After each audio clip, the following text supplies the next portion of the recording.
Барселона купи играч од Сасуоло. Барса од Сасуоло, па и пари му платија.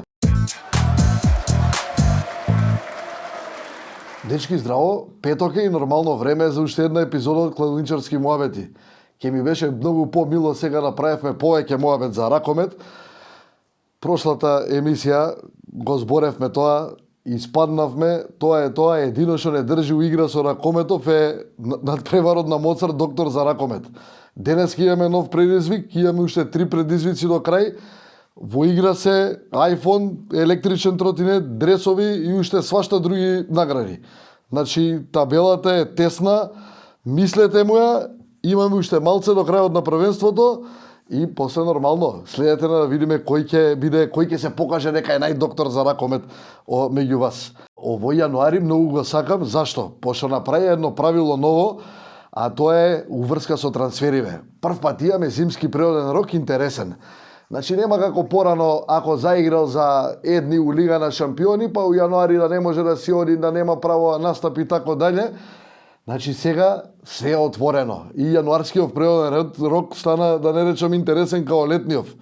Мене највише ми фати око овој домино ефект што се задеси, не знам дали уште е све подпишано до крај, али како го изработеа, значи свака част. Милан си го зема пјатекот Дженова. Дали ќе им се погоди, дали ќе дава голови кои што даваше у Дженова прва полусезона, останува да видиме. Тука мислам дека им е малце ризично, ама дечките немаа што да прават. Игуаин не му се играше у Милано. Не му се играше, толку е. Отиде пјатек во Милан, се отвори простор, Игуаин во Челси. Од Челси, таму им се отвори простор, Мората да си го продадат, Мората во Атлетико Мадрид. Пази, од Реал преку Челси во Атлетико. А од Атлетико на несреќа на Калинич заврши во Монако. Само тој искочи странка у цела ситуација, ќе испаѓа од Лига со Монако.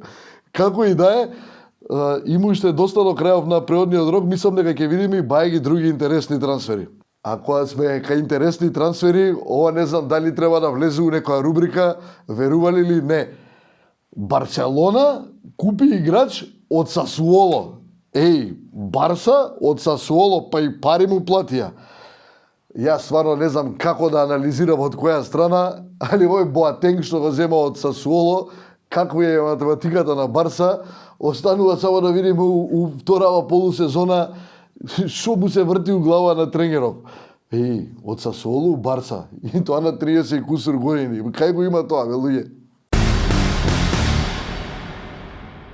Петок сме. Ако веќе не сте отишли од Сабајле до кладилница да си земете бесплатен билтен, значи се е прав момент као што догледувате видеово, да си фатите патот и да си земете. Пак имаме бајаги за читање, пак имаме интересни текстови, а што е најбитно, имаме интересни утакмици викендов.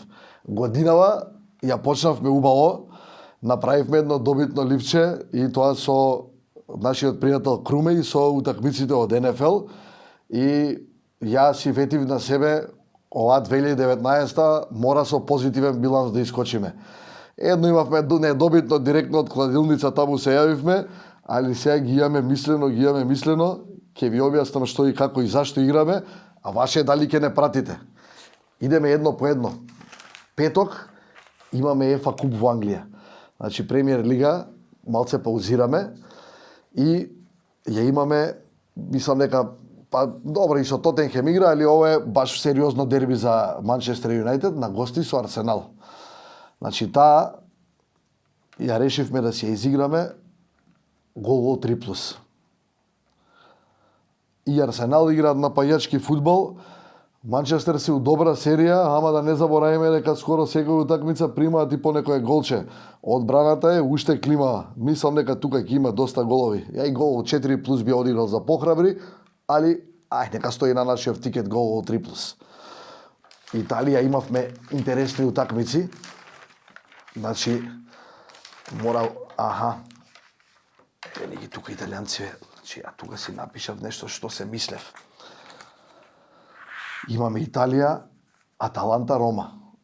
Таму одма ја пишувам гол 3+. Ижде се мислам.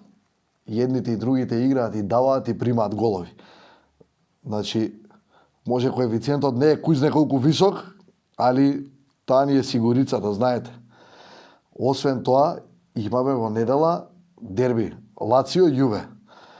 Сега, да беше друго време, ќе беше многу поголемо дерби, али ја пак би одел на варијанта директно Јуве двојка и 2+.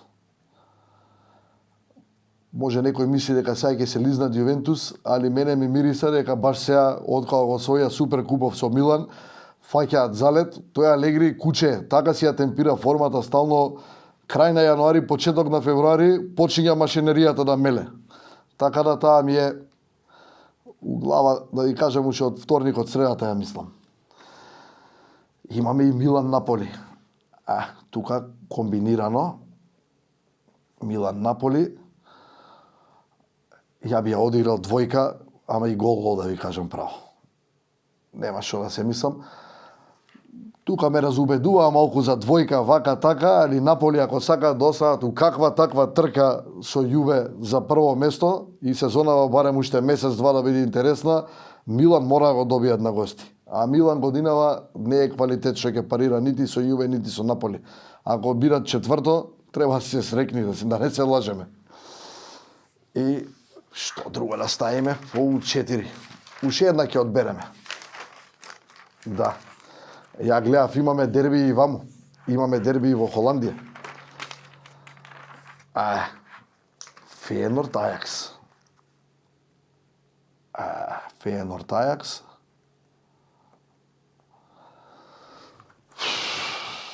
Второ и трето место играат. Овде најлогично ми е само гол 3+ да изиграм. Гол 3+, јас сакав и двојка, ама таа ми е тешка двојка. Пошто тука од Ајакс и ПСВ не се знае кој кога ќе почне да подклекнува.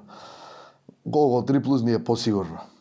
Имаме 1, 2, 3, 4, 5. Коефициентче за милина. Напишете им ги на луѓето на екран за да видат, значи да си ги препишат. Од нас напишавме тикет, значи дај не бидете скржави, дајте и вие некој предлог за викендов. Па нели сите стручњаци бевте, ја која промашував. Само немојте ме молам, имаше многу коментари на завршени утакмици, па сте пишале коментар, па деме големи стручњаци. Па има време која е постиран коментарот. Значи дајте заедно да соработуваме. Ја едва и чекам у коментари да видам предлози, а бога ми у инбокс. Не се срамете, пишете ни. И нормално, ако имате некој блесав тикет, праќете го да го споделиме со сите, знаете дека стално ни е интересна таква работа. Дечки, нема да кажам дека се гледаме другиот петок, пошто сум сигурен дека тикетчево ќе го уденеме. Значи се надевам се гледаме понеделничкиот сабајле на исплата у Моцарт. Ако не, што ни останува друго? Се гледаме другиот петок.